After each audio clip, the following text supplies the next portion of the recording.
Yo, kembali lagi bersama saya Garu di konten Seperangkat Kebahagiaan, sebuah novel yang terinspirasi dari band Banda Naira. Tapi eman ya, Banda Naira udah bubar, udah lagu-lagunya bagus. Nanda bikin single sendiri dan Rara dulu tergabung di Darah Muda Project, tapi akhirnya dia pakai nama Hara sekarang. Jadi kembali ke cerita Seperangkat Kebahagiaan tentang Kala dan Kila. Jadi tokoh utamanya di sini adalah Kila. Latar belakangnya adalah di kota Malang. Sebelum bergabung menjadi seorang penyiar, dia adalah seorang aktivis di bidang pendidikan. Jadi dia sering ngajar di sebuah taman bacaan, namanya Taman Bacaan Karangan. Nah, berawal dari sana dia mendapat sebuah tawaran untuk mengisi sebuah program wawancara di radio kampusnya, mewakili taman bacaan yang ia bina tersebut. Akhirnya sampailah dia di radio kampusnya. Itu adalah kali pertama dia datang, padahal dia udah semester 3 sih, udah mau semester akhir, tapi dia baru pertama kali tuh masuk ke radio kampusnya. Kila sendiri adalah anak jurusan Sejarah Indonesia. Sebelumnya dia juga aktif di UKM Tangga Bencana. Jadi benar-benar gak punya latar belakang seorang musisi.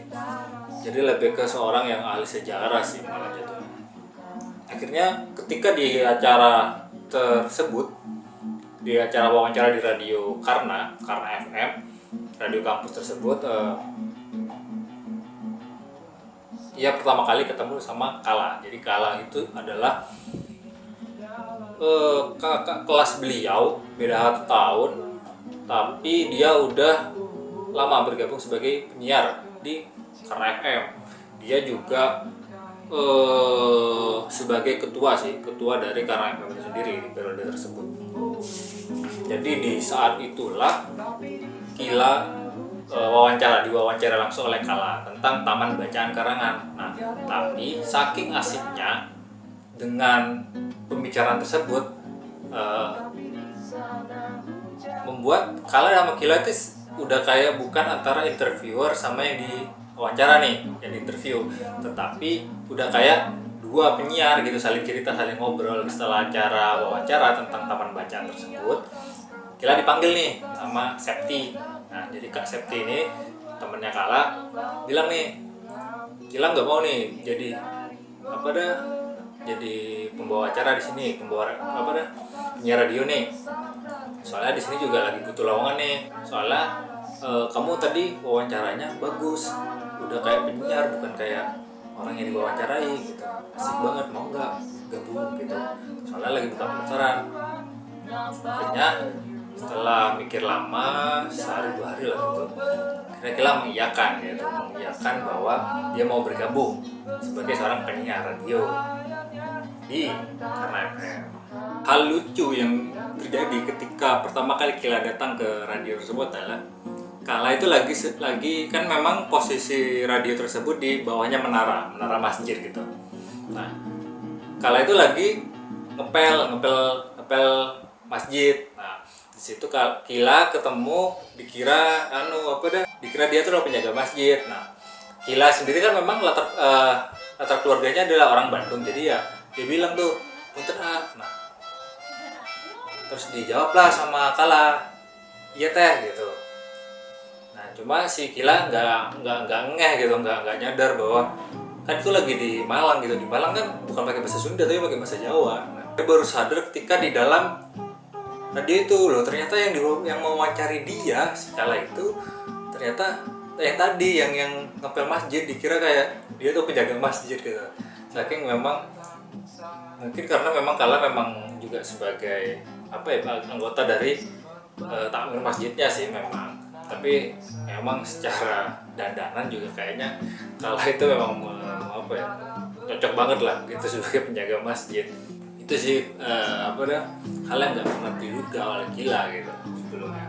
Nah, berangkat dari situ akhirnya Kila mulai siaran tuh, sampai akhirnya siaran, tapi dia cuma sebagai penyiar. Awal-awalnya masih duet tuh sama yang senior gitu kan, sampai dia bisa setelah sebulan itu dia udah bisa untuk membawakan acara sendirian. Sampai suatu ketika Kila udah beberapa kali udah mahir lah ya. Kila udah mahir, dia diajak untuk mengisi sebuah program namanya itu Malam Puisi. Jadi Malam Puisi ini program yang siarannya tuh jam 9 malam sampai jam 11 dan 10 11 ya, 2 jam.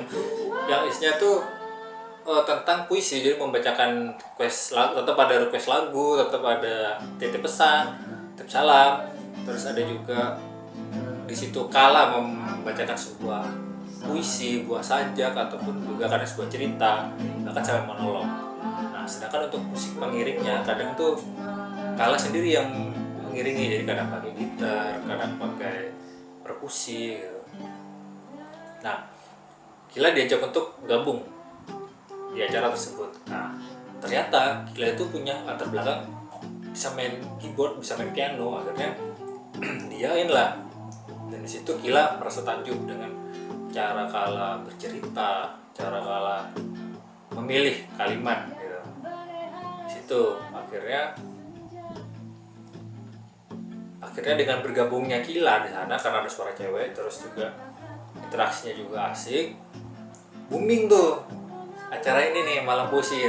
Sampai ada yang memberikan sebuah kritikan untuk pemerintah Kota Malang, tapi lewat puisi gitu, lewat saja, supaya untuk menyamarkan kritikan tersebut. Dan ternyata kritikan tersebut dari orang pemerintahan itu sendiri gitu. Nah, itulah yang membuat Kila juga semakin bergetar dan interaksi di antara mereka juga semakin kuat. Makanya kenapa acara tersebut peminatnya banyak banget gitu, sampai 10 penelpon, padahal udah sampai jam 10-11 malam. Nah, di Malang sendiri kan dingin, tapi antusiasnya orang tuh masih ada. Dan juga acara ini juga menjadi acara favorit sebagai acara pengantar tidur. Nah, ketika tahun segituan belum ada podcast, belum ada acara untuk menemani tidur. Nah, ini acara ini menjadi salah satu favorit di Kota Malang untuk pengantar tidur. Oh ya, ada satu hal yang baru diketahui. Sebenarnya sih Kala itu bukan nama samaran. Jadi Kala itu kalau lagi siaran dia pakai nama Satya. Nama Kala Satya. Jadi dia pakai nama Satyanya ketika siaran. Jadi orang-orang nggak tahu kalau misalkan itu Kala gitu. Jadi cuma yang tahu orang-orang di radio, orang-orang di luar nggak tahu kalau Mas Satya itu siapa ya. Ternyata itu si Kala sendiri itu. Itu faktanya, karena memang dia orangnya yang pengen gak pengen diketahui sisi lainnya, karena memang di luar itu dia tuh kayak pendiam, introvert gitu kan. Nah, sedangkan di sana tuh dia lebih ekspresif, lebih bebas gitu kan. Nah, setelah itu ada namanya tuh Mas Aris. Aris itu juga temennya Kala, juga penyiar, tapi dia tuh penyiar di program dangdut, musik dangdut. Juga merangkap sebagai teknisi di Karna FM ini sendiri. Suatu ketika, jadi ada festival budaya yang akan dimulai 2 minggu lagi. Namanya itu Festival Sore dan Hujan. Jadi ada 2 panggung sore dan panggung hujan. Nah, itu Mas Aris tuh minta untuk Kala dan Kila tuh jadi pengisi acara di sana kan. Cuma mereka tuh nggak mau. Kok kita jadi pengisi acara? Kita kan cuma penyiar radio, bukan musisi. Sebenarnya ini kan acara musik gitu. Nah, terus si Mas Aris ini bilang nih, ya udah nggak apa-apa, kalian tampil aja seperti biasa, kalian tampil seperti ketika kalian siaran, mau tampil musikalisasi puisi ataupun monolog nggak apa-apa, yang penting ada iringan musiknya gitu. Tapi memang karena berawal dari acara mereka udah booming ya sebelumnya, jadi memang pendengarnya udah ada tadi. Jadi itu dasar untuk Kala dan Kila sendiri untuk mengiyakan ajakan Aris sendiri. Nah, cuma mereka masih bingung gitu mau diain emang enggak, cuma karena memang Aris lagi butuh bantuannya, karena memang udah tinggal 2 minggu, terus juga nyari pengisi acaranya itu susah. Akhirnya ya udah deh, mereka ikut sebagai pengisi acara. Itu adalah panggung debut mereka, tapi Kala dan Kila masih belum punya lagu sendiri sih. Mereka masih musikalisasi puisi sama bawain lagu orang. Di situ Kala pegang gitar, sedangkan Kila megang xylophone tuh kayak piano tapi yang dari logam itu yang ting ting ting ting. Nah pakai itu. Jadi pun gitarnya gitar akustik. Nah setelah itu Garba sih belum ada namanya tuh, pakai nama apa gitu. Tanya masa pakai nama Kila dan Kala gitu. Unik sih Kila dan Kala, cuma kok kayaknya kurang apa ya, menggambarkan band mereka gitu. Terus akhirnya mereka duduk di lobi gitu kan. Terus si Septi mana ya, kok Septi ini kan orangnya yang paling ceria tuh biasanya, dan dia yang ngasih dukungan bahwa ayo ikut gitu. Nah ini orang kemana kok nggak ada, Gila sama Kala juga bingung gitu. Terus tanya ke temen yang lain, Septi mana, Yin sakit. Nah terus tiba-tiba si Septi datang, dia langsung Kila gitu. Orang bingung kan, baru gak lama dirasain kok tiba-tiba datang. Terus aku lagi patah hati gitu katanya, soalnya lamarannya batal ya, lamarannya diajukan batal. Jadi sambil dia menunjukin logam yang ada di jari manisnya tuh nggak ada, udah nggak ada. Sambil bilang semua ya udah segugukan banget. Terus kenapa Mbak Sep? Terus dia bilang ternyata dia juga mengajukan lamaran untuk perempuan lain di saat dia melamar aku. Apalagi saat itu aku kan nggak langsung menjawabnya, seperti gitu. Jadi pacarnya tuh udah ngelamar, cuma udah ngasih cincin, udah ngelamaran, tapi dia juga melamar orang lain karena pada waktu itu Septi nggak langsung ngasih jawaban.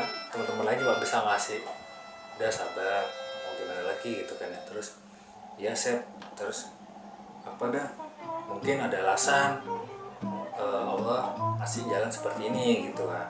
Terus masa kita tahu kan. Jadi kata Kala cuma bisa ngasih seperti itu sih. Terus kalau semisal pria itu hanya sekedar ingin mengikatmu dengan seperangkat alat sholat supaya sah, insya Allah akan ada pria lain yang mengikatmu lebih dengan seperangkat kebahagiaan supaya berkah. Jadi gak cuma sah tapi berkah, katanya Kala. Terus nah saat Kala ngomong kayak gitu, semuanya langsung noleh ke arah Kala gitu. Bingung lah, kenapa gitu, kenapa noleh aku gitu. Ya itu seperangkat kebahagiaan gitu katanya teman-teman, katanya Aris seperangkat kebahagiaan. Terus Kila juga nyamber tuh, iya nama bandnya seperangkat kebahagiaan aja gitu. Si Septi yang nangis juga, iya itu bagus, seperangkat kebahagiaan. Jadi dia sambil nangis tapi gak sambil senyum karena ya memang inspirasinya dari situ gitu. Jadi kayak apa ya, jadi sebuah kayak lelucon gitu dari sebuah tragedi akhirnya jadi malah jadi inspirasi gitu. Itulah awal mula kenapa seperangkat kebahagiaan itu awal mula nama dari seperangkat kebahagiaan yang digunakan sebagai nama band. Tetap ikutin cerita seperangkat kebahagiaan di channel Archibuletan Studio. See you next time.